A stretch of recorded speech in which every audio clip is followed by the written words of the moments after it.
Shri Basava TV ವೀಕ್ಷಕರಿಗೆಲ್ಲ ಸತ್ಯಶ್ರೀಯ ಪ್ರೀತಿಪೂರ್ವಕ ನಮಸ್ಕಾರಗಳು. ತಮಗೆಲ್ಲರಿಗೂ ಶರಣು ಶರಣಾರ್ಥಿ. ಖಾನಾವಳಿ ಆರೋಗ್ಯಪೂರ್ಣ ಅಡುಗೆ ಕಾರ್ಯಕ್ರಮಕ್ಕೆ ತಮಗೆಲ್ಲರಿಗೂ ಸ್ವಾಗತ ಸುಸ್ವಾಗತ. ನಮ್ಮ ಇಂದಿನ ಖಾನಾವಳಿ ಕಾರ್ಯಕ್ರಮಕ್ಕೆ ಅಂಬಿಕಾ ಅವರು ಬಂದಿದ್ದಾರೆ. ಅವರನ್ನ ನಮ್ಮ ಖಾನಾವಳಿ ಕಾರ್ಯಕ್ರಮಕ್ಕೆ ಬರಮಾಡಿಕೊಳ್ಳೋಣ. ಅಂಬಿಕಾ ಅವರೇ, ನಮ್ಮ ಕಾರ್ಯಕ್ರಮಕ್ಕೆ ಸ್ವಾಗತ. ಶರಣು ಶರಣಾರ್ಥಿ. ಅಂಬಿಕಾ ಅವರೇ, ಖಾನಾವಳಿಯಲ್ಲಿ ಇವತ್ತು ಏನು ಅಡುಗೆ ಮಾಡ್ತಾ ಇದ್ದೀರಾ? ಇವತ್ತು ಮೊದಲಿಗೆ ಹಲಸಿನ ಹಣ್ಣಿನ ದೋಸೆ ಮಾಡ್ತಾ ಇದ್ದೀನಿ. ಆಮೇಲೆ ಇದು ದೊಡ್ಡ ಪತ್ರೆ ತಂಬುಳಿ. ಹಲಸಿನ ಹಣ್ಣಿನ ದೋಸೆ ಮತ್ತೆ ದೊಡ್ಡ ಪತ್ರೆ ತಂಬುಳಿ ಮಾಡ್ತಾ ಇದ್ದೀರಾ. ಓಕೆ. ಅಂಬಿಕಾ ಅವರೇ, ಎಲ್ಲಿಂದ ಬಂದಿದ್ದೀರಾ? ನಾನು ಯಶವಂತಪುರದಿಂದ ಬಂದಿದ್ದೀನಿ. ಯಶವಂತಪುರ, ಬೆಂಗಳೂರೇ ನಿಮ್ದು ಸ್ವಂತ ಊರು? ಹೌದಾ.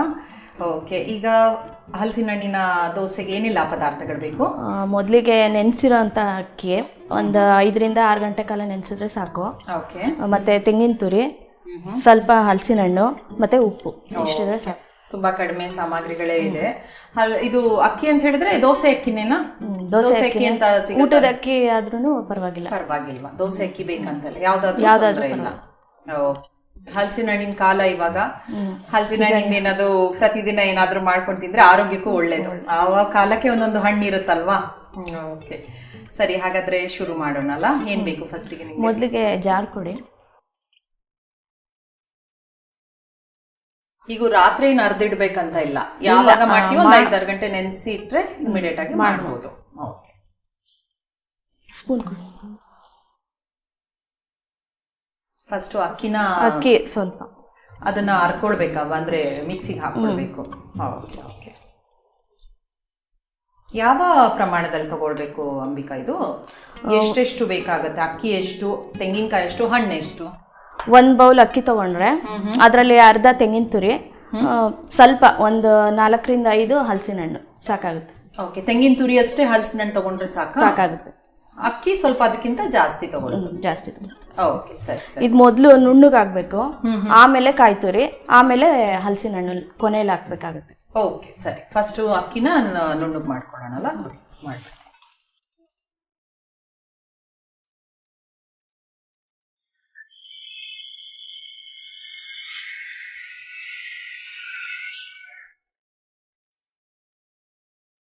ಅಂಬಿಕಾ ಅವರೇ, ನುಣ್ಣಗಾಗಿದೆ. ಅದಕ್ಕೀಗ ಕಾಯಿ ತುರಿ ಹಾಕಬೇಕು. ಇದಕ್ಕೆ ಹಾಕೊಳ್ಳೋದಾ? ಓಕೆ. ಇದು ಫ್ರೆಶ್ ತೆಂಗಿನಕಾಯಿನೇ ತಗೊಂಡು? ತೆಂಗಿನಕಾಯಿ.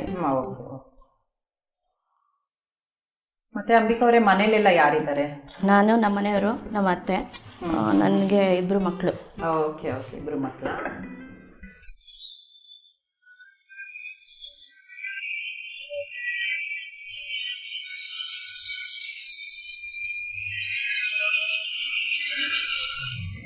ಸಾಕಾಗುತ್ತಾ? ತುಂಬಾ ನುಣ್ಣಗಾಗ್ಬೇಕಾ? ಪರವಾಗಿಲ್ಲ, ಸಾಕು. 1 ನಿಮಿಷ ನೋಡಿ. ಸಾಕಾ? ಸಾಕು. ಈಗ ಹಲಸಿನ ಹಣ್ಣು. ಮಕ್ಕಳು ಎಷ್ಟು ದೊಡ್ಡವರು ಅಂಬಿಕಾ ಅವರೇ? ಮಗಳು 7th ಸ್ಟ್ಯಾಂಡರ್ಡ್, ಮಗ 2nd ಸ್ಟ್ಯಾಂಡರ್ಡ್. ಇಬ್ರು ಸ್ಕೂಲಿಗೆ ಹೋಗ್ತಾ ಇದ್ದಾರಾ? ಮನೆ ಹತ್ರನೇ ಇದೆ. ಸ್ವಲ್ಪ ನೀರು ಹಾಕೋ. ಇವಾಗ ನೀರು ಹಾಕೊಂಡು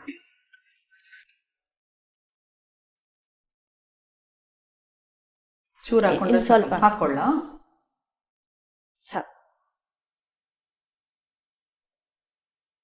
ಹಲಸಿನ ಹಣ್ಣು ಸ್ವಲ್ಪ ಜಾಸ್ತಿ ಹೊತ್ಬೇಕನ್ಸುತ್ತಲ್ವಾ? ಸ್ವಲ್ಪ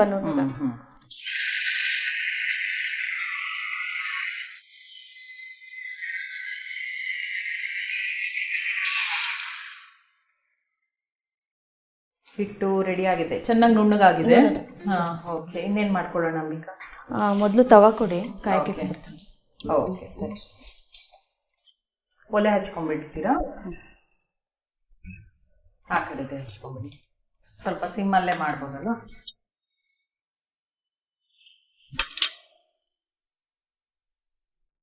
ಬೌಲ್ ಕೊಡಿ.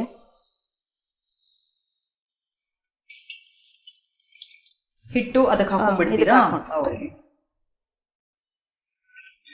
ಈಗ ಮನೇಲೆಲ್ಲ ಅಡಿಗೆ ನಿಮ್ದೇನಾ ಇವಾಗ? ನಾನೇ ಮಾಡೋದು. ಹೌದಾ? ಅತ್ತೆಯವರೆಲ್ಲ ಹೇಳ್ಕೊಟ್ಟಿದಾರ ಅಡಿಗೆ ಎಲ್ಲ ಮಾಡೋದು? ಅಮ್ಮನಿಂದ ಕಲ್ತಿದ್ದ? ಅಮ್ಮನೂ ಹೇಳ್ಕೊಟ್ಟಿದ್ದಾರೆ, ಅತ್ತೆನೂ ಹೇಳ್ಕೊಟ್ಟಿದ್ದಾರೆ. ಹೌದಾ? ಈಗ ಹಲಸಿನ ಹಣ್ಣಿನ ದೋಸೆ ಮಾಡ್ತಾ ಇದ್ದೀರಾ, ಇನ್ನೂ ಏನ್ ಮಾಡ್ತೀರಾ ಹಲಸಿನ ಹಣ್ಣಿಂದು? ಹಲಸಿನ ಹಣ್ಣಿನಲ್ಲಿ ಪಾಯಸ, ರಸಾಯನ, ಕಡುಬು, ವೆರೈಟೀಸ್. ಹಲಸಿನ ಹಣ್ಣು ಇಷ್ಟನಾ ಮನೇಲಿ ಎಲ್ರಿಗೂ? ತಿಂತಾರೆ ಮಕ್ಕಳು. ಹೌದಾ? ಸ್ವಲ್ಪ ಉಪ್ಪು ಕೊಡಿ. ಮಕ್ಕಳಿಗೂ ಇಷ್ಟನಾ ಹಲಸಿನ ಹಣ್ಣು? ಹಾ, ತಿಂತಾರೆ. ತಿಂತಾರೆ, ಹಸಿನು ತಿಂತಾರೆ, ಮಾಡಿದ್ದು ಈ ತರ ದೋಸೆ ಕಡುಬೆಲ್ಲ ತಿಂತಾರ? ಓಕೆ. ಹಲಸಿನ ಹಣ್ಣು ಒಂಥರ ಪರಿಮಳ, ಅದ್ರದ್ದು ಏನ್ ಮಾಡಿದ್ರು ಒಂಥರ ಬೇರೆ ರುಚಿನೇ, ಚೆನ್ನಾಗಿರುತ್ತೆ. ಸೊ ಅವಾಗವಾಗ ಈಗೆಲ್ಲ ಕಡೆ ಮಾರ್ಕೆಟ್ ಅಲ್ಲಿ ಹಲಸಿನ ಹಣ್ಣು ಬರ್ತಾ ಇದೆ, ತರ್ತೀರಾ ಅವಾಗವಾಗ? ತರ್ತೀವಿ. ಸೌಟ್ ಕೊಡಿ ಮತ್ತೆ ತುಪ್ಪ. ಇವಾಗ ಸ್ವಲ್ಪ ಗಟ್ಟಿನೇ ಇರ್ಬೇಕಾ? ಇಲ್ಲ, ಸ್ವಲ್ಪ ನೀರು ಹಾಕೊಳ್ತೀರಾ? ಸ್ವಲ್ಪ ಯಾವ ತರ ಕನ್ಸಿಸ್ಟೆನ್ಸಿ ಇದು? ದೋಸೆ ಹಿಟ್ಟು ಅದಕ್ಕಿದ್ರೆ ಸಾಕು. ಈಗ ನಾವು ಉದ್ದಿನ ದೋಸೆ ಎಲ್ಲ ಮಾಡ್ತೀವಲ್ಲ, ರೆಗ್ಯುಲರ್ ದೋಸೆ ಕನ್ಸಿಸ್ಟೆನ್ಸಿಯಲ್ಲಿ ಇದ್ರೆ ಸಾಕು. Okay okay. ತುಪ್ಪ ಕೊಡಿ. ಓಕೆ. ಇದಕ್ಕೆ ತುಪ್ಪ ಹಾಕೊಂಡೇ ಮಾಡೋದಾ, ಎಣ್ಣೆ ಬೇಡ ಅಲ್ವಾ? ಎಣ್ಣೆನಾದ್ರೂ ಹಾಕೋಬಹುದು, ತುಪ್ಪನಾದ್ರೂ ಹಾಕೋಬಹುದು, ಅವ್ರು ಏನ್ ಇಷ್ಟಪಡ್ತಾರ. ಆದ್ರೆ ತುಪ್ಪ ಅಂದ್ರೆ ಇದು ಹಲಸಿನ ಹಣ್ಣು ಆದ್ರಿಂದ ಸ್ವಲ್ಪ ಸಿಹಿ ಬರುತ್ತಲ್ವಾ, ಹಾಗಾಗಿ ತುಪ್ಪ ಹಾಕಿದ್ರೇನೆ ರುಚಿ ಅಂತ. ಏನೆಲ್ಲ ಬ್ರೇಕ್ಫಾಸ್ಟ್ ಇದು ತಿಂಡಿಗೆ ಮಾಡ್ತೀರಾ ನೀವು, ಬ್ರೇಕ್ಫಾಸ್ಟಿಗೆ ಅಂತ?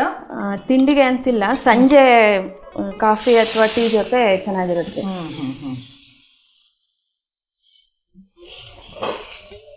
ಮಕ್ಕಳಿಗೆ ಸ್ಕೂಲಿಂದ ಬಂದ್ಮೇಲೆ ಮಾಡ್ಕೊಡ್ತೀರಾ? ಆತರ ಕೊಡೋದಕ್ಕೆ ಚೆನ್ನಾಗಿರುತ್ತಲ್ವಾ? ಬೇರೆ ಏನೇನೋ ಬಿಸ್ಕೆಟ್ ಆತರ ಕೊಡೋದಕ್ಕಿಂತ ಅದಕ್ಕಿಂತ ಇದು ದೋಸೆ ಮಾಡಿಕೊಂಡ್ರೆ ಆರೋಗ್ಯಕ್ಕೂ ಒಳ್ಳೇದು. ಹಲಸಿನ ಹಣ್ಣು ಇದ್ರೊತ್ತಿ ತಿನ್ನೋದ್ರಿಂದ ಹಣ್ಣಿನ ಒಂದು ವಿಟಮಿನ್ಸ್ ಸಿಗತ್ತೆ.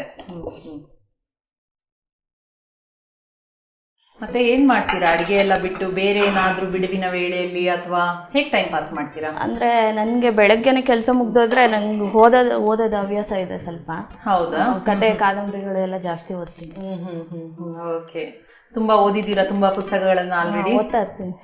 ಇರುತ್ತೆ, ಮಕ್ಕಳಿದ್ದಾರೆ, ಅಡಿಗೆ ಎಲ್ಲ ಮಾಡ್ಬೇಕು, ಎಲ್ಲ ಮುಗಿಸ್ಕೊಂಡು ಓದೋದಕ್ಕೂ ಟೈಮ್ ಮಾಡ್ಕೊಳ್ತೀರಾ? ಮಧ್ಯಾಹ್ನದ ಹೊತ್ತು ಫ್ರೀ ಆಗಿರ್ತೀನಿ. Okay okay. ಇಂಟ್ರೆಸ್ಟ್ ಇರೋರು ಹೇಗಾದ್ರೂ ಅದಕ್ಕೋಸ್ಕರ ಒಂದಿಷ್ಟು ಟೈಮ್ ಅನ್ನ ಮೀಸಲಿಟ್ಬಿಡ್ತಾರೆ. ಸ್ವಲ್ಪ ಬೇರೆ ಜಾಸ್ತಿ ಓದ್ಬೇಕಾಯ್ತು ಅಥವಾ ರೆಗ್ಯುಲರ್? ಮಾಮೂಲಿ ದೋಸೆ ಆಗುತ್ತೆ. ಸ್ವಲ್ಪ ಹೊತ್ತು ಟೈಮ್ ಬೇಕು ಅನ್ಸುತ್ತಲ್ವಾ? ಬೇಯ್ಬೇಕಲ್ಲ, ಎರಡು ಸೈಡ್ ಬೇಯಿಸ್ತೀರಾ ಇದನ್ನ? ಓಕೆ.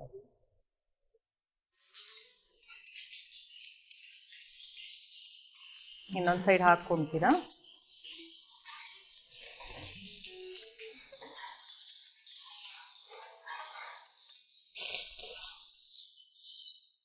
ದೋಸೆ ಆಗಿದೆ ಅಂತ ಅನ್ಕೊಂತೀನಿ. ಎರಡು ಸೈಡ್ ಚೆನ್ನಾಗಿ ಬೆಂದ್ಬಿಟ್ಟಿದೆ.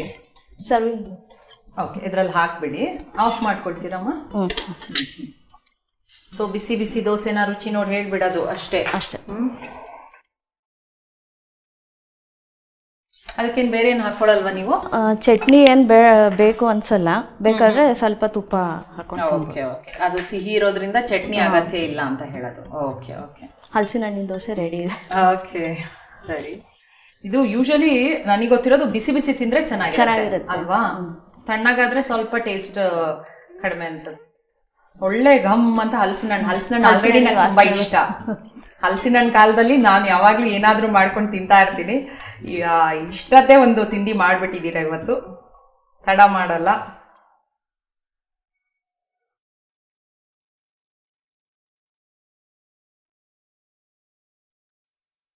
ತುಂಬಾ ಸ್ವಾದಿಷ್ಟವಾದ ದೋಸೆ ಇದು. ನಾನು ಆಲ್ರೆಡಿ ಹೇಳಿರೋದ್ರಿಂದ ಹಲಸಿನ ಹಣ್ಣಿಂದ ಏನ್ ಮಾಡಿದ್ರು ನನ್ಗೆ ಇಷ್ಟ. ಚೆನ್ನಾಗಿರುತ್ತೆ, ತುಂಬಾ ಚೆನ್ನಾಗಿದೆ. ಕೆಲವರು ಇದಕ್ಕೆ ಬೆಲ್ಲ ಹಾಕ್ತಾರೆ. ಬೆಲ್ಲ ಅಂದ್ರೆ ತುಂಬಾ ಸಿಹಿ ಜಾಸ್ತಿ ಆಗುತ್ತೆ, ಅದೇ ನಾನು ಹೇಳಿದ್ದು. ಹಾಕ್ತಾರೆ, ಬಟ್ ನೀವು ಹಾಕ್ದೇನೂ ಚೆನ್ನಾಗಿ ಮಾಡಿದ್ದೀರಾ. ತುಂಬಾ ರುಚಿಯಾಗಿದೆ ಹಲಸಿನ ಹಣ್ಣಿಂದು ದೋಸೆ. ಸೊ ಇವಾಗ ಒಂದು ಸಿಹಿ ಕೊಟ್ಟಿದ್ದೀರಾ ಬಾಯಿಗೆ. ಸೊ ಇನ್ನೇನ್ ಮಾಡ್ತಾ ಇದ್ದೀರಾ? ತಂಬುಳಿ ಅಂತ. ತಂಬುಳಿ, ದೊಡ್ಡ ಪತ್ರೆ ತಂಬುಳಿ. ಅದು ದೊಡ್ಡ ಪತ್ರೆ ಆರೋಗ್ಯಕ್ಕೆ ಒಳ್ಳೇದಲ್ವಾ, ಅದರಿಂದ ಅದನ್ನ ಮಾಡ್ತಾ ಇದ್ದೀನಿ. Okay okay. ಹಾಗಾದ್ರೆ ದೊಡ್ಡ ಪತ್ರೆ ತಂಬುಳಿಗೆ ಏನೆಲ್ಲ ಸಾಮಗ್ರಿಗಳು ಬೇಕು? ಮೊದಲಿಗೆ ತೊಳೆದಿಟ್ಕೊಂಡಿರೋಂಥ ದೊಡ್ಡ ಪತ್ರೆ, ಹುರ್ಗಡ್ಲೆ, ಮೊಸರು, ಜೀರಿಗೆ, ಕರಿಬೇವು, ಹಸಿಮೆಣಸಿನ್ಕಾಯಿ, ಒಗ್ಗರಣೆಗೆ ಸಾಸಿವೆ, ಮೆಣಸಿನ್ಕಾಯಿ, ಹಿಂಗು, ಉದ್ದಿನಬೇಳೆ. ಓಕೆ. ಸೊ ತಂಬುಳಿ ಶುರು ಮಾಡೋಣಲ್ಲ ಮಾಡೋದಕ್ಕೆ. ಏನ್ ಬೇಕು ನಿಮ್ಗೀಗ? ಮೊದಲಿಗೆ ಸಣ್ಣದೊಂದು ಬಾಣಲಿ ಕೊಡಿ. ಒಲೆ ಹಚ್ಚಿ. ಈಗ ದೊಡ್ಡಪತ್ರೆ ತಂಬುಳಿ ಅಂದ್ರೆ ದೊಡ್ಡಪತ್ರೆ ಗಿಡ ಯೂಶಲಿ ಎಲ್ಲಾ ಕಡೆ ಇರುತ್ತಲ್ವಾ? ನಿಮ್ ಮನೆದೇನಾ ಇದು? ದೊಡ್ಡಪತ್ರೆ ಮನೇಲೆ ಇದೆಯಾ? ಇದೆ. ದೊಡ್ಡ ಪತ್ರೆ ಕೊಡಿ. ಇದು ಆರೋಗ್ಯಕ್ಕೆ ತುಂಬಾ ಒಳ್ಳೇದು ಅಂತ ಹೇಳದ್ ಕೇಳಿದೀನಿ. ಕೆಮ್ಮು ಮತ್ತೆ ಇದು ಅಲರ್ಜಿ ತರ ಆಗುತ್ತಲ್ಲ, ಅದಕ್ಕೆಲ್ಲ ತುಂಬಾ ಒಳ್ಳೇದು. ಎಸ್ಪೆಷಲಿ ಮಕ್ಕಳಿಗೆ, ಚಿಕ್ಕ ಮಕ್ಕಳಿಗೆ ಮಕ್ಕಳಿಗೆ ಬಹಳ ಒಳ್ಳೆ. ಬಾಳೆ ಒಳ್ಳೇದು, ಅದ್ರದ್ದು ರಸ ಹಾಕಿದ್ರೆ ಕೆಮ್ಮಿಗೆ ಶೀತಕ್ಕೆಲ್ಲ ಒಳ್ಳೇದು ಅಂತಾರೆ. ತುಪ್ಪ ಇದಕ್ಕೂ ತುಪ್ಪನೇ ಹಾಕ್ತೀರಾ? ಎಣ್ಣೆಗಿಂತ ತುಪ್ಪನೇ ಒಳ್ಳೇದು ಅನ್ನೋ ದೃಷ್ಟಿಯಲ್ಲಿ. ಆಮೇಲೆ ತಂಬ್ಳಿಗೆ ಯೂಶಲಿ ತುಪ್ಪನೇ ಹಾಕ್ಬೇಕಾ, ಆತರ ಏನಾದ್ರು ಚೆನ್ನಾಗಿರತ್ತೆ ಅಂತ? ಹಂಗೇನಿಲ್ಲ, ತುಪ್ಪ ಹಾಕಿದ್ರೆ ಸ್ಮೆಲ್ ಚೆನ್ನಾಗಿ, ಪರಿಮಳ ಚೆನ್ನಾಗಿ ಬರುತ್ತೆ ಅಂತ.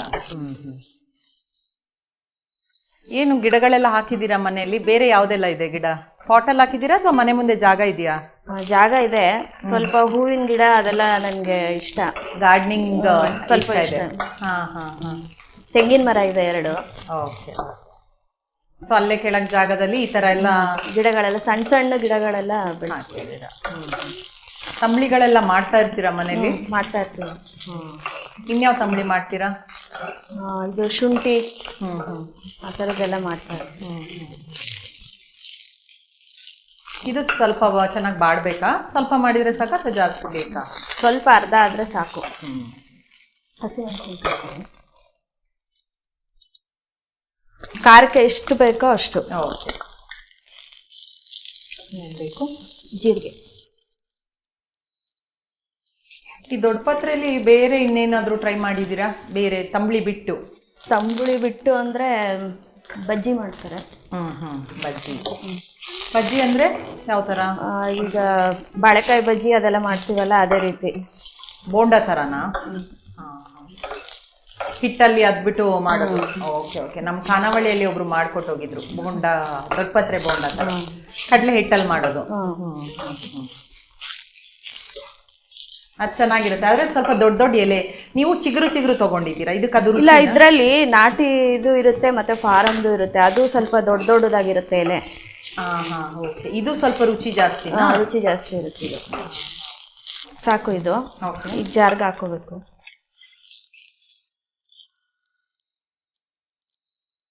ಬಿಸಿಲೆ ಹಾಕೊಳ್ಳೋದು. ಸ್ವಲ್ಪ ನೀರು ಹಾಕೊಳ್ಳ. ಇದಕ್ಕೆ ಮತ್ತೆ ಕಾಯಿ ತುರಿ. ಅದಕ್ಕೆ ಹಾಕೊಂಡ್ಬಿಡ್ತೀರಾ? ಸ್ಪೂನ್. ಕಾಯಿ ಎಷ್ಟು ಹಾಕೊಳ್ತೀರಾ? ಕಾಯಿ ಒಂದು ಅರ್ಧ ಬೌಲ್ ಆದ್ರೆ ಸಾಕು. ಮತ್ತೆ ಹುರ್ಗಡ್ಲೆ. ತಂಬ್ಳಿಗೆ ಹುರ್ಗಡ್ಲೆ ಇದೊಂದು ಬೇರೆ ರೀತಿ. ಇದು ಸ್ವಲ್ಪ ಗಟ್ಟಿ ಬರುತ್ತೆ ಅಂತ. ಓಕೆ. ಆ ರೀಸನ್ ಇಂದ ಹುರ್ಗಡ್ಲೆ. ಉಪ್ಪು ಎಷ್ಟು ರುಚಿಗೆ ಬೇಕಾಗುತ್ತೋ. ಸರಿ. ಎಷ್ಟಾದ್ರೆ ಆಯ್ತಾ?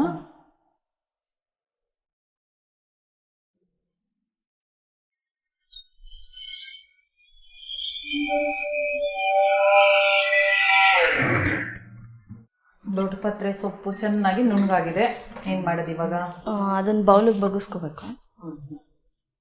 ತಗೊಳ್ಳಿ. ಸ್ಪೂನ್ ಇದೆ ಅಲ್ಲ? ಮತ್ತೆ ಬೆಳಿಗ್ಗೆ ತಿಂಡಿಗೆಲ್ಲ ಏನ್ ಮಾಡ್ತೀರಾ ಅಂಬಿಕಾ ಅವ್ರೆ ಮನೇಲಿ? ತಿಂಡಿಗೆ ಶಾವ್ಗೆ, ಇಡ್ಲಿ, ದೋಸೆ ಆ ಥರದ್ದು ಮಾಮೂಲಿ ಸೌತ್ ಇಂಡಿಯನ್ ಸ್ಟೈಲೇ ಜಾಸ್ತಿ. ಶಾವ್ಗೆ ಅಂದ್ರೆ ಅಕ್ಕಿ ಶಾವ್ಗೆ ಮಾಡೋದಾ? ಅಕ್ಕಿ ಶಾವ್ಗೆ ಅಂದ್ರೆ ಒರಳಿರುತ್ತಲ್ಲ ಅದ್ರಲ್ಲಿ ಮಾಡ್ಬಿಟ್ಟು ಒತ್ತ ಶಾವ್ಗೆ. ಅದಕ್ಕೆ ಮೊಸರು ಕೊಡಿ. ಈಗ ಒಂದ್ಸತಿ ಅರ್ದಿದ್ ಹಾಕೊಂಡು ಮತ್ತೆ ಅದಕ್ಕೆ ಮೊಸರು ಬೆರೆಸ್ಕೋಬೇಕು. ಓಕೆ. ಇದು ತಂಬ್ಳಿ ಅಂತ ಹೇಳಿದ್ರೆ ಮಜ್ಜಿಗೆನೂ ಹಾಕೋಬಹುದಲ್ವಾ? ಮಜ್ಜಿಗೆ ಹಾಕೊಂಡ್ರೆ ಅಷ್ಟು ಗಟ್ಟಿ ಇರೋದಿಲ್ಲ, ಅಂದ್ರೆ ಅನ್ನ ಕಲ್ಸೋದಕ್ಕೆ ಆಗೋದಿಲ್ಲ ಅಂತ ಮೊಸರು ಹಾಕೊಳ್ತಾ ಇದ್ದೀರಾ. ಸರಿ ಸರಿ. ಅಂಬಿಕಾ ಅವ್ರು ಏನ್ ಸ್ಪೆಷಲ್ ಮಾಡ್ತೀರಾ? ಮನೆಯವ್ರಿಗೆ ಯಾವ್ದು ಇಷ್ಟ? ಮನೆಯವ್ರಿಗೆ ಅಂದ್ರೆ ವಡೆ ಆ ಥರದ್ದು ಸಂಜೆ ತಿಂಡಿಗಳು ಜಾಸ್ತಿ. ನೀವು ಮಧ್ಯಾಹ್ನ ಮತ್ತೆ ಬೆಳಿಗ್ಗೆ ಎಲ್ಲ ಮಾಮೂಲಿ, ಸಂಜೆ ಸ್ವಲ್ಪ ಸ್ಪೆಷಲ್ ಆಗಿ ಏನ್ ಮಾಡ್ತೀರಾ ಸ್ಪೆಷಲ್ ಅಂದ್ರೆ? ಇದು ಸ್ಯಾಂಡ್ವಿಚ್, ಪಾವ್ ಭಾಜಿ ಆ ಥರ ಏನಾದ್ರು ಮಕ್ಳಿಗೆ ಇಷ್ಟ ಆಗೋ ಥರ ಮಾಡ್ತೀವಿ. ಎಲ್ಲ ನಾರ್ತ್ ಇಂಡಿಯನ್ ಸ್ಟೈಲು ಎಲ್ಲ ಕಲ್ತಿದ್ದೀರಾ? ಅಮ್ಮಂದ್ರು ಕಲಿಬೇಕಾಗತ್ತೆ, ಮಕ್ಕಳು ತಿನ್ಬೇಕಲ್ವಾ? Okay okay. ಇದು ಇವಾಗ ನೀವು ಹೇಳಿದು ಉಪ್ಪೆಲ್ಲ ಹಾಕೊಂಡಿದ್ದೀರಲ್ಲ? ಉಪ್ಪೆಲ್ಲ ಆಲ್ರೆಡಿ ಹಾಕಿ. ಸರಿ ಸರಿ. ಸ್ವೀಟ್ ಎಲ್ಲ ಮಾಡ್ತೀರಾ? ಸ್ವೀಟು ಮಾಡ್ತೀನಿ. ಏನು ಸ್ವೀಟ್ಸ್ ಮಾಡ್ತೀರಾ? ಇದು ಜಾಮೂನು, ರಸಗುಲ್ಲ. ಇಷ್ಟನಾ ಮಕ್ಳು ತಿಂತಾರೆ. ಹೌದಾ? ಕೆಲವೊಂದು ಮಕ್ಕಳು ಈ ಬೇರೆದು ರುಚಿ ನೋಡ್ಬಿಟ್ಟು ಹೊರಗಡೆ ಇಲ್ಲ ಅಂತೆಲ್ಲ ಹೇಳ್ತಾರೆ, ಆದ್ರೆ ತಿಂತಾರೆ. ಓಕೆ. ಸಾಯಂಕಾಲ ಮಾಡ್ಕೊಡ್ತೀರಾ? ಮನೆಯವ್ರಿಗೂ ಸ್ವೀಟ್ ಇಷ್ಟ? ಮನೆಯವರೆಲ್ಲ ಅಷ್ಟು ತಿನ್ನಲ್ಲ, ಮಕ್ಕಳು ಇಷ್ಟಪಡ್ತಾರೆ. Okay okay. ಏನು ನಿಮ್ದು ಯಾವ್ದೋ ಯೂನಿಕ್ ಅಂದ್ರೆ ನೀವು ಮಾಡುವಂತ ಯಾವ್ದಾದ್ರು ಒಂದು ಸ್ಪೆಷಲ್ ತಿಂಡಿ ಯಾವ್ದು ಇಷ್ಟ ಮನೆಯವರಿಗೆ? ಸ್ಪೆಷಲ್ ಅಂದ್ರೆ ಪೂರಿ, ಚೆನ್ನ ಮಸಾಲ ಆ ಥರ ಎಲ್ಲ ಮಾಡ್ತೀರಾ? ಅದೆಲ್ಲ ಇಷ್ಟ ಆಗುತ್ತೆ. ತಟ್ಟೆ ಇಡ್ಲಿ ತುಂಬಾ ಇಷ್ಟಪಡ್ತಾರೆ. ಹೌದಾ? ಸಾಫ್ಟ್ ಇಡ್ಲಿ ಮಾಡ್ತೀರಾ? ಓಕೆ, ಅದೊಂದು ಕಲೆ ಅಂತಾನೆ ಹೇಳ್ಬೋದು. ಎಲ್ರಿಗೂ ಮಾಡೋದಕ್ಕೆ ಆಗೋದಿಲ್ಲ. ಓಕೆ, ಈಗ ಇನ್ನೇನು ಹಾಕೊಳ್ಳೋದು ಇದಕ್ಕೆ ಒಗ್ಗರಣೆ ಮಾಡ್ಕೋಬೇಕು. ಹೌದಾ? ಒಗ್ಗರಣೆ ಮಾಡ್ಕೊಂಡ್ರೆ ಆಗುತ್ತೆ. ಏನ್ ಬೇಕೀಗ? ಸಣ್ಣ ಬಾಣಲೆ,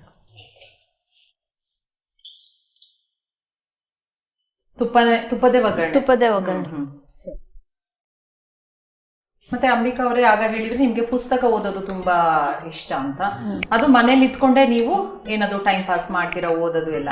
ಹೊರಗಡೆ ಎಲ್ಲ ಹೋಗಿ ಹೇಗೆ, ಅಂದ್ರೆ ಎಲ್ಲಾದ್ರೂ ಸಂಘ ಸಂಸ್ಥೆ ಅದೆಲ್ಲ ಇದ್ದೀರಾ? ಅಂದ್ರೆ ಫ್ರೆಂಡ್ ಮನೆಯಲ್ಲಿ ಪ್ರತಿ ಸೋಮವಾರ ಪ್ರಾರ್ಥನೆ ಎಲ್ಲ ಇರುತ್ತೆ. ಅಲ್ಲಿ ವಚನಗಳು ಹೇಳೋದು ಅದೆಲ್ಲ ಇರುತ್ತೆ. ಏನ್ ಪ್ರಾರ್ಥನೆ ಅಂದ್ರೆ ಯಾವ ತರ ಕಾರ್ಯಕ್ರಮ ಅದು? ಅಂದ್ರೆ ಬಸವಣ್ಣವ್ರ ವಚನಗಳು ಅದನ್ನೆಲ್ಲ ಹೇಳ್ತಾ ಇರ್ತೀವಿ. ಮತ್ತೆ ಅವ್ರ ಬಗ್ಗೆ ತಿಳ್ಕೊಳ್ಳೋದು, ವಿಚಾರಗಳು ಹೇಳೋದು, ಅವರ ತತ್ವ ಸಿದ್ಧಾಂತ ಅದ್ರ ಬಗ್ಗೆ ಎಲ್ಲ ಮಾತಾಡ್ತಾ ಇರ್ತೀವಿ. ಅಥವಾ ಏನಾದ್ರು ಬಸವಣ್ಣನವರ ವಚನ ಪ್ರಚಾರ ಕೂಡ ಆಗುತ್ತೆ. ಎಷ್ಟು ಜನ ಮೀಟ್ ಆಗ್ತೀರಾ? ಸುಮಾರು ಒಂದು 20-30 ಜನ ಸೇರ್ಕೋತೀವಿ. ಸಾಸ್ಬೇಕು. ತುಂಬಾ ವಚನ ಎಲ್ಲ ಕಲ್ತಿದ್ದೀರಾ? ಬರುತ್ತೆ. ಹೌದಾ? Okay okay. ಸೊ ಹೇಗೆ ಅನ್ಸುತ್ತೆ ನಿಮ್ಗೆ ಅದನ್ನ? ನೀವೀಗ ಹೋಗ್ತಾ ಇದ್ದೀರಾ, ಎಷ್ಟು ವರ್ಷದಿಂದ ಹೋಗ್ತಾ ಇದ್ದೀರಾ ಅಂಬಿಕಾ? ಇವಾಗ ಸುಮಾರು 1-2 ವರ್ಷದಿಂದ ಹೋಗ್ತಾ ಇದ್ದೀನಿ. ಹೌದಾ? ಏನ್ ಅನ್ಸುತ್ತೆ ನಿಮ್ಗೆ ಅದೆಲ್ಲ ಕಲಿಯುವಾಗ, ಅಥವಾ ಕಲಿತಾ ಇದ್ದೀರಾ, ಅಥವಾ ವಚನ ಹೇಳುವಾಗ ಅದ್ರ ಅರ್ಥದ ಬಗ್ಗೆ ಅಥವಾ ಸಿದ್ಧಾಂತದ ಬಗ್ಗೆ ಏನಾದ್ರು ಬದಲಾವಣೆ ಅನ್ಸಿದ್ಯಾ ನಿಮ್ಗೆ? ಬದಲಾವಣೆ ಅನ್ಸಿದೆ. ಬಸವಣ್ಣವ್ರ ವಚನಗಳು ಈಗ ಸದ್ಯಕ್ಕೆ ಅಂತಲ್ಲ, ಮತ್ತು ಅವ್ರು ಬರ್ದಾಗ ಅಂತಲ್ಲ, ಯಾವ ಕಾಲಕ್ಕೂ ಪ್ರಸ್ತುತ ಆಗಿರೋವಂಥದ್ದು ಅವ್ರ ವಚನಗಳು ಬರ್ದಿರೋದು. ಅದನ್ನ ಅರ್ಥ ಮಾಡ್ಕೊಂಡು ಜೀವನ ಮಾಡ್ಬೇಕು ಅಂತ ಅನ್ಸುತ್ತೆ. Okay okay. ಇಷ್ಟ, ಯಾಕಂದ್ರೆ ನೀವ್ ಹೇಳಿದಾಗೆ ಪ್ರತಿ ಒಬ್ರಿಗೂ ಅದು ಅನ್ವಯಿಸುತ್ತೆ. ಎಷ್ಟೊಂದು ವಚನಗಳನ್ನ ಬರ್ದಿದ್ದಾರೆ, ಒಂದೊಂದು ರೀತಿಯ ಒಂದೊಂದು ನಮ್ಮ ಬಾಳಿಗೆ ಏನ್ ಬೇಕೋ ಅದನ್ನ ಹೇಳ್ಕೊಟ್ಟಿದ್ದಾರೆ. ಸ್ವಲ್ಪ ಆದ್ರೂ ಅಳವಡಿಸ್ಕೊಳ್ಬೇಕು. ಏನ್ ಹಾಕ್ತೀರಾ ಈಗ? ಜೀರಿಗೆ,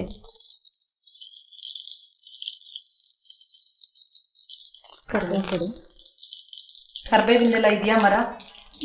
ಇಲ್ಲ. ಕೊತ್ತಂಬರಿ ಸೊಪ್ಪು ಎಲ್ಲ ಹಾಕಿದೀರಾ? ಹೋಟೆಲ್ ಅದು ಹಾಕ್ತೀರಾ? ಅದು ನಮ್ಮ ಊರಿಂದು ಸ್ವಲ್ಪ ಬೇರೆ ತರ ಇದೆ, ಸ್ಮೆಲ್ ಜಾಸ್ತಿ ಬರುತ್ತೆ. ಅದನ್ನ ತಗೊಂಬಂದು ಹಾಕಿದೀವಿ ಊರಿಂದ. ಮಾರ್ಕೆಟ್ ಅಲ್ಲಿ ಸಿಗೋದು ನಿಜವಾಗ್ಲೂ ಒಳ್ಳೇದ್ ಸಿಗಲ್ಲ. ಅಪರೂಪಕ್ಕೆ ಒಂದೊಂದ್ಸತಿ ಚೆನ್ನಾಗಿರೋದು ಸಿಗುತ್ತೆ. ನೀವು ಮನೆಯಲ್ಲೇ ಬೆಳೆಸ್ಕೊಂಡ್ರೆ ಸ್ವಲ್ಪ ಹಿಂಗೆ. ಎಲ್ಲಿ ಊರಂದ್ರೆ ಯಾವ್ದು ನಿಮ್ದು? ನಮ್ಮ ಮನೆಯವ್ರದ್ದು ಸಕಲೇಶ್ಪುರ. ಅಲ್ಲಿಂದ ತಗೊಂಡ್ಬಂದ್ಬಿಟ್ಟು ಹಾಕಿದ್ದೀರಾ? ಸೌತ್ ಕೋಟೆ.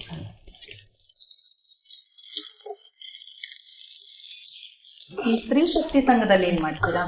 ಸ್ತ್ರೀ ಶಕ್ತಿ ಸಂಘದಲ್ಲಿ ಅಂದ್ರೆ ತಿಂಗಳು ಅವರು ಎಷ್ಟಾಗುತ್ತೋ ಅಷ್ಟು ಹಣ ಉಳಿಸೋದು, ಮತ್ತು ಅದನ್ನ ತಗೊಂಡೋಗಿ ಎಲ್ಲ ಸೇರಿ ಒಂದು 20 ಜನಕ್ಕೆ ಒಂದು ಸಂಘ ಅಂತ ಮಾಡ್ತಾರೆ. ಅದರಲ್ಲಿ ದುಡ್ಡು ಎಲ್ಲ ಉಳಿಸಿ ಅದನ್ನ ಬ್ಯಾಂಕಿಗೆ ತಗೊಂಡೋಗಿ ಹಾಕಿ ಅದನ್ನ ಮತ್ತೆ ಅವರೇ ಸಾಲ ತಗೊಳ್ಳೋದು. Okay okay. ಎಲ್ಲೋ ಒಂದ್ ಕಡೆ ಹೆಣ್ಮಕ್ಳು ಸೇವಿಂಗ್ಸ್ ಆಗುತ್ತೆ. ಇಲ್ಲದೆ ಏನೋ ಖರ್ಚು ಮಾಡ್ಬಿಡ್ತಾರೆ ಮನೇಲಿ ಇಟ್ಕೊಂಡ್ರೆ ಅಂತ. ಆ ತರ ಸೇವಿಂಗ್ಸ್ ಮಾಡಿದ್ರೆ ಒಂದ್ ದೊಡ್ಡ ನಮ್ಗೆ ಏನಾದ್ರು ಕಷ್ಟ ಇದಾದಾಗ ನಾವೇ ನಮ್ಮ ಹಣನ ನಾವೇ ಉಪಯೋಗಿಸ್ಕೋಬಹುದು ಅನ್ನೋ ಆ ತರ ಒಂದು ಉದ್ದೇಶದಿಂದ ಒಂದು ಮಾಡ್ಕೊಂಡು ತುಂಬಾ ಹೆಣ್ಮಕ್ಳಿಗೆ ಹೆಲ್ಪ್ ಆಗಿದೆ ಎಲ್ಲ ಹೇಳ್ತಾ ಇರ್ತಾರೆ. ಹೆಂಗಸರಿಗೆಲ್ಲ ಯಾರ್ಯಾರ ಹತ್ರ ಕೇಳ್ಬೇಕಂತಿಲ್ಲ, ಅವ್ರದೇ ಹಣ ಎಲ್ಲೋ ಒಂದ್ ಕಡೆ ಅದು ಜಾಸ್ತಿ ಆಗಿರುತ್ತೆ. ಈಗ ನೀವು ಹೇಳಿದ್ರಿ ನಿಮ್ಮ ಪ್ರತಿ ಸೋಮವಾರ ನೀವು ಪ್ರಾರ್ಥನೆ ಮಾಡ್ತೀರಾ, ವಚನ ಹೇಳ್ತೀರಾ ಅಂತ. ಹಾಗಾದ್ರೆ ನಮ್ಗೋಸ್ಕರ ಒಂದು ವಚನ ಹೇಳಿ ಅಮ್ಮ. ನಂಗೆ ರಾಗವಾಗಿ ಹೇಳಕ್ ಬರಲ್ಲ. ಪರವಾಗಿಲ್ಲ, ವಚನದಲ್ಲಿ ಮೇನ್ ಆಗಿ ಅದ್ರ ಅರ್ಥನೇ ಮುಖ್ಯ ಅಲ್ವಾ? ಹೇಳಿ. ಚಕೋರಂಗೆ ಚಂದ್ರಮನ ಬೆಳಗಿನ ಚಿಂತೆ, ಅಂಬುಜಕ್ಕೆ ಭಾನುವಿನ ಉದಯದ ಚಿಂತೆ, ಭ್ರಮರಂಗೆ ಬಂಡುಂಬ ಪರಿಮಳದ ಚಿಂತೆ, ಎನಗೆ ನಮ್ಮ ಕೂಡಲ ಸಂಗಮ ದೇವನ ನೆನೆವುದೇ ಚಿಂತೆ. ಚೆನ್ನಾಗಿ ಹೇಳಿದ್ರಿ. ಏನದು ಅರ್ಥ, ಅದ್ರ ಬಗ್ಗೆ ಹೇಳಿದ್ರಿ, ಸ್ವಲ್ಪ ಹೇಳಿ. ಈ ದುಂಬಿಗೆ ಯಾವಾಗಲೂ ಅದು ಜೇನು ಹೀರೋದೇ ಯೋಚನೆ ಇರುತ್ತೆ. ಮತ್ತು ಕಮಲಕ್ಕೆ ಯಾವಾಗ ಅಂದರೆ ಹುಣ್ಣಿಮೆ ಬಂದಾಗ ಸಮುದ್ರ ಉಕ್ಕುತ್ತಲ್ಲ ಅದು, ಮತ್ತು ಸೂರ್ಯ ಯಾವಾಗ ಬರ್ತಾನೆ ಅಂತ ಕಮಲ ಕಾಯ್ತಾ ಇರುತ್ತೆ ಅಂತ. ನಾವು ಯಾವಾಗ್ಲೂ ಕೂಡಲ ಸಂಗಮ ದೇವ ಅಂದರೆ ಬಸವಣ್ಣವರು ಪೂಜಿಸ್ತಾ ಇರೋವಂಥ ದೇವರು, ಅದನ್ನು ಆರಾಧಿಸೋದು, ಮನದಲ್ಲಿ ನೆನೆಸ್ಕೊಳ್ಳೋದು, ಅದೇ ನಮಗೆ ಯೋಚನೆ ಇರಬೇಕು ಯಾವಾಗಲೂ ಅಂತ. ಹೌದು, ನಾವು ಏನೇ ಕಾರ್ಯ ಮಾಡ್ತಾ ಇರ್ಲಿ ದೇವರ ಬಗ್ಗೆ ನಮ್ಮ ನೆನೆಸ್ಕೊಂತಾ ಇರಬೇಕು ಅನ್ನೋದ್ರ ಬಗ್ಗೆ ಹೇಳಿದ್ದಾರೆ. ನಿಮ್ ಮಕ್ಳಿಗೆಲ್ಲ ಹೇಳ್ಕೊಟ್ಟಿದ್ದೀರಾ? ಹೇಳ್ತಾ ಇರ್ತಾರೆ ಮನೇಲಿ. ಸಂಜೆ ಹೊತ್ತು ಓದೋದಕ್ಕೆ ಮುಂಚೆ ಕೂರಿಸಿ ಹೇಳಿಸ್ತೀರಾ? ಚಿಕ್ಕ ಚಿಕ್ಕ ಮಕ್ಕಳಾದ್ರೂ ಆಲ್ರೆಡಿ ಕಲಿಸ್ಬಿಟ್ಟಿದ್ದೀರಾ? ಈ ತರ ಹೋಗೋದಕ್ಕೆ ಮನೆಯವರ ಬೆಂಬಲ ಇದೆಯಾ? ಮನೆಯವರು ಬರ್ತಾರ? ಅವ್ರಿಗೆ ಬಹಳ ಇಷ್ಟ, ನಮ್ ಜೊತೆನೂ ಬರ್ತಾರ ಅವ್ರನ್ನು. ಮನೆಯವರು ಬರ್ತಾರೆ, ಮಕ್ಳನ್ನು ಕರ್ಕೊಂಡು ಹೋಗ್ತೀರಾ? ಪ್ರತಿ ಸೋಮವಾರ ಮಕ್ಳು ಬರ್ತಾರ? ಹೋಗ್ತಾ ಇರ್ತೀವಿ. ಓಕೆ. ಅಂದ್ರೆ ಏನದು ಬೆಳೆಯುವ ಸರಿ ಮೊಳಕೆಯಲ್ಲಿ ಅಂದ್ರೆ ಚಿಕ್ಕ ನಾವು ಈಗ್ಲಿಂದಾನೇ ಬಸವಣ್ಣವ್ರ ವಚನಗಳು ಎಲ್ಲ ಕಲಿಸ್ತಾ ಇದ್ರೆ ಅವ್ರ ಮುಂದಕ್ಕೆ ಜೀವನದಲ್ಲಿ ಅಳವಡಿಸ್ಕೊಳ್ಳೋದಕ್ಕೂ ಸುಲಭ. ಹೌದು ಹೌದು. ಈಗೆಲ್ಲ ಏನಾಗಿದೆ, ಮನೇಲಿ ಕುತ್ಕೊಂಡ್ಬಿಟ್ರೆ ಸ್ವಲ್ಪ ಟೈಮ್ ಸಿಕ್ಕಿದ್ರೆ ಟಿವಿ, ಫೋನು, ಮೊಬೈಲ್ ಅಂತೂ ಸಿಕ್ಬಿಟ್ರೆ ಮಕ್ಕಳಿಗೆ ಬೇರೆ ಏನು ಬೇಡ, ಊಟ ತಿಂಡಿ ಅನ್ನೋಂಥದ್ದು ಆ ತರ ಆಗ್ಬಿಡುತ್ತೆ. ಸೊ ಒಂದು ಒಳ್ಳೆ ಸಂಸ್ಕಾರನ ಈಗಲೇ ಕಲಿಸ್ಕೊಡ್ತಾ ಇದ್ದೀರಾ ನೀವು, ತುಂಬಾ ಸಂತೋಷ. ಈಗ ನಿಮ್ಮ ಅತ್ತೆ ಏನ್ ಮಾಡ್ತಾ ಇದಾರೆ? ಅವ್ರು ಮನೇಲೇ ಇರ್ತಾರೆ. ಅವ್ರದ್ದು ಬೆಂಬಲ ಇದೆ ನಿಮ್ಗೆ ಇದೆಲ್ಲದಕ್ಕೂ? ಯಾಕಂದ್ರೆ ಓದೋದಕ್ಕೆ ಎಲ್ಲರೂ ಅವರ ಸಪೋರ್ಟ್. ಅವರು ಕತೆ ಪುಸ್ತಕಗಳು, ಈ ವಚನಗಳದ್ದು ಎಲ್ಲ ಓದ್ತಾ ಇರ್ತಾರೆ ಅವರು. ಹೌದಾ? ಅವರು ಓದ್ತಾ ಇರ್ತಾರೆ. ಓಕೆ. ಈ ತರ ಪ್ರಾರ್ಥನೆಗೆಲ್ಲ ಬರ್ತಾರ? ಬರಕ್ಕಾಗಲ್ಲ, ಸ್ವಲ್ಪ ವಯಸ್ಸಾದ್ಮೇಲೆ ಸ್ವಲ್ಪ ಕಷ್ಟ ಆಗತ್ತೆ. ಆದ್ರೆ ನಿಮ್ಗೆ ಬೆಂಬಲ ಇದೆಯಲ್ಲ, ಅದು ಇಂಪಾರ್ಟೆಂಟ್. Okay okay. ಸೊ ಈಗ ಇದಾಗ್ಬಿಟ್ಟಿದೆ ಅಲ್ವಾ? ಆಗಿದೆ. ಇದು ಒಗ್ಗರಣೆ ಇದಕ್ಕೆ ಹಾಕಿ ಕಲ್ಸಿದ್ರೆ ತಂಬಳಿ ಆಗ್ಬಿಡತ್ತೆ. ಓಕೆ, ಹಾಕೊಂಬಿಡಿ. ಎಷ್ಟು ವರ್ಷದಿಂದ ನೀವು ಸ್ತ್ರೀ ಶಕ್ತಿ ಸಂಘಕ್ಕೆಲ್ಲ ಹೋಗ್ತಾ ಇದ್ದೀರಾ? ಅದು ಸುಮಾರು ಒಂದು 10-12 ವರ್ಷದಿಂದ ಹೋಗ್ತಾ ಇದೀವಿ. ಎಷ್ಟು ಜನ ಮೆಂಬರ್ ಇದ್ದಾರೆ ಅಲ್ಲಿ? ಇಲ್ಲಿ ಒಂದು 60 ಜನ ಇದ್ದಾರೆ. 3 ಸಂಘ ಇದೆ. 3 ಸಂಘ ಇದೆ ಅಂದ್ರೆ 3 ಗ್ರೂಪ್ ಅಂದ್ರೆ ನೀವು ಒಬ್ಬೊಬ್ರು ಒಂದೊಂದು ಗ್ರೂಪ್ ಅಲ್ಲಿ 20 ಜನಕ್ಕೆ ಒಂದೊಂದು ಗ್ರೂಪ್ ಮಾಡ್ತಾರೆ ಆ ತರ. ಅಂದ್ರೆ ಎಲ್ಲ ಇವಾಗ ನೀವೀಗ ಯಶವಂತಪುರದಲ್ಲಿ, ಅಲ್ಲಿ ಒಂದು ಏರಿಯಾದಲ್ಲಿ ಒಂದು ಸ್ವಲ್ಪ ಜನ ಸೇರ್ಕೊಂಡು ಮಾಡಿರ್ತಾರೆ. ಅಂತದೆಲ್ಲ ಏನಾದ್ರೂ ಹೆಣ್ಮಕ್ಳು ಮಾಡ್ಬೇಕು ಅಲ್ವಾ? ಸುಮ್ನೆ ಮನೇಲಿ ಕುತ್ಕೊಂಡು ನೀವು ಆಲ್ರೆಡಿ ಮಾಡ್ತಾ ಇದ್ದೀರಾ. ಕೆಲ್ಸಕ್ಕೆ ಹೋಗೋರಿಗೆ ಇದೆಲ್ಲ ಟೈಮ್ ಇರೋದಿಲ್ಲ. ನೀವ್ ಹೇಗಿದ್ರು ಮನೇಲೇ ಇದ್ದೀನಿ, ಓದ್ತೀನಿ ಅಂತ ಹೇಳಿದ್ರಿ. ಈ ತರದೆಲ್ಲ ಮಾಡಿ ಸಮಾಜಕ್ಕೆ ಸ್ವಲ್ಪ ನಾವು ಮಾದರಿ ಆಗ್ಬೇಕು. ನೀವು ಅಂತ ಕೆಲಸ ಮಾಡ್ತಾ ಇದ್ದೀರಾ. ಓಕೆ. ಸೊ ರೆಡಿ ಇದೆ ಅಲ್ವಾ? ಆಗಿದೆ ಸರ್. ಓಕೆ. ನೀವೀಗ ತಂಬಳಿ ಮಾಡಿದ್ರೆ ಹೇಗೆ, ಯಾವ್ದಕ್ಕೆ ಹಾಕೊಂಡು ತಿಂತೀರಾ? ಇದು ಅನ್ನದ ಜೊತೆ ಊಟ ಮಾಡ್ಕೊಂಡು, ಅನ್ನದ ಜೊತೆ ಸ್ವಲ್ಪ ತುಪ್ಪ ಬಡಿಸ್ಕೊಂಡು ಊಟ ಮಾಡ್ಬೋದು. ಅದಕ್ಕೆ ತುಪ್ಪ ಹಾಕೊಳ್ಳೋದಾ? ಮತ್ ಬೇಕು ಅಂದ್ರೆ ಮೇಲ್ ಹಾಕೋಬಹುದು, ಬೇಡ ಅಂದ್ರೆ ಅದು ನೀವು ಮನೇಲಿ ಮಾಡ್ತೀರಾ ಆತರ? ಕೆಲವೊಂದ್ಸತಿ ಒಬ್ಬೊಬ್ರು ಒಂದೊಂದ್ ತರ ಮಾಡ್ತಾರೆ. ನಾನು ಇದು ಫಸ್ಟ್ ಟೈಮ್ ಕೇಳೋದು ತಂಬಳಿಗೆ. ಯಾಕಂದ್ರೆ ಮೊಸರು ಇರುತ್ತೆ, ತುಪ್ಪ ಹಾಕೊಳ್ಳಲ್ಲ ಅನ್ಕೊಂಡಿದ್ದೆ. ಇದಕ್ಕೆ ತುಪ್ಪ ಹಾಕೊಂಡು ತಿಂತಾರೆ ಅಂದ್ರೆ ಟ್ರೈ ಮಾಡ್ಬೇಕಾಗಾದ್ರೆ. ಆಮೇಲೆ ನಾವು ಯೂಶಲಿ ತಂಬಳಿ ಅಂದ ತಕ್ಷಣ ಮಜ್ಜಿಗೆ ಅಲ್ಲಿ ಮಾಡ್ಕೊಳ್ಳೋದು. ಇವತ್ತು ನೀವು ಮೊಸರಲ್ಲಿ ಮಾಡಿದ್ದೀರಾ. ಓಕೆ, ಟೇಸ್ಟ್ ನೋಡೇ ಬಿಡೋಣ. ಬೇರೆ ಇನ್ನು ಸೊಪ್ಪೆಲ್ಲ ಬರುತ್ತಲ್ಲ, ಎಲ್ಲ ಕೆಲವ್ರು ಮಾಡ್ತಾರೆ. ಬೇರೆದು ಸೊಪ್ಪಿದು ಟ್ರೈ ಮಾಡಿದಾರ? ದೊಡ್ಡ ಪಾತ್ರೆ ಬಿಟ್ಟು? ಇಲ್ಲ, ಅದು ಬಾಯಿ ಬಸ್ಲೆ ಸೊಪ್ಪು ಅಂತ ಬರುತ್ತಲ್ಲ, ಅದು ಬಾಯಿ ಹುಣ್ಣದಾಗೆಲ್ಲ ತುಂಬಾ ಒಳ್ಳೇದು. ಬಳ್ಳಿಯೆಲ್ಲ ಆಗತ್ತಲ್ಲ, ಅದು ಹೇಳೋದು ನೀವು? ಅದ್ರಲ್ಲೂ ಮಾಡ್ಬೋದು. ಮತ್ತೆ ಈ ಗಣಕೆ ಸೊಪ್ಪು ಅಂತ ಬರುತ್ತೆ, ಅದ್ರಲ್ಲಿ ಗಣಕೆ ಸೊಪ್ಪು ಅಂತ, ಅದು ಕೆಮ್ಮಿಗೆಲ್ಲ ಬಾಳ ಒಳ್ಳೇದು. ಮಾರ್ಕೆಟ್ ಅಲ್ಲಿ ಸಿಗುತ್ತಾ? ಸಿಗುತ್ತೆ. ಏನ್ ಹೇಳೋದು? ಗಣಕೆ ಸೊಪ್ಪು? ಗಣಕೆ ಸೊಪ್ಪು ಅಂತಾನೆ ಸಿಗುತ್ತೆ. ಸೊ ಈಗ ರುಚಿ ನೋಡ್ಬಿಡೋಣ ಅಲ್ಲ? ಸೊ ದೊಡ್ಡ ಪಾತ್ರೆ ತಂಬಳಿ ರೆಡಿ ಆಗಿದೆ. ಓಕೆ. ಒಂದೇ ಒಂದು ಮಿಸ್ಸಿಂಗ್ ಅಂದ್ರೆ ಇದಕ್ಕೆ ಅನ್ನ. ನೀವು ಹೇಳಿದ್ದು ಅನ್ನ ತಂದಿಲ್ಲ. ಆದ್ರೆ ಯೂಶಲಿ ತಂಬಳಿ ನನ್ಗೆ, ಎಸ್ಪೆಷಲಿ ನನ್ಗೆ ಹಾಗೆ ತಿನ್ನಕ್ಕೆ, ಹಾಗೆ ಕುಡಿಯೋಕೆ ಇಷ್ಟ. ಓಕೆ, ಹೇಳ್ತೀನಿ ಹೇಗಿದೆ ಅಂತ.